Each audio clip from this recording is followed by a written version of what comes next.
Hello hi guys, చూస్తున్నారా? ఇది వచ్చేసి ఫాగర్ కిట్. కోళ్ళకి అసలు ఎండకు వల్ల అసలు ఎంత ఇబ్బంది అవుతుందంటే అంత ఇబ్బంది అవుతుంది. దీనికోసం మనమైతే స్ప్రింకర్స్, అదే డైరీ ఫామ్లో వాడతారు కదా, ఆ సెట్ అయితే మనం తీసుకున్నాము. జస్ట్ ఒక 2 hours అయితే తీసుకొని రేపు ఇదే ప్లాను. అసలు నిన్న ఒక కోడి ముందు ఇవాళ కోడి ముందు చాలా అంటే చాలా ఇబ్బంది పడ్డాయి. నేను రేపు ఫుల్ వీడియో చేస్తాను. జస్ట్ ఇది మీకు ఒక ఇన్ఫర్మేషన్ కోసం జస్ట్ స్మాల్ వీడియో చేస్తున్నా. ఇది స్ప్రింకర్స్ ఇలా ఉంటుంది. వీటి నుంచి వాటర్ వస్తుంది, స్ప్రే వస్తుంది. మిషన్ మొత్తం 14 నాజిల్స్ వచ్చాయి. ఆన్లైన్లో 10 నాజిల్స్ వచ్చేసి 3500 3200 అలా ఉంది. బట్ మనం షాప్కి వెళ్ళి తీసుకున్నాము, 14 వచ్చాయి నాజిల్స్.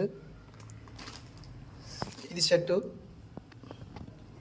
రేపు మార్నింగ్ అనేది మీకు ఫుల్ వీడియో చేస్తాను. Thank you friends.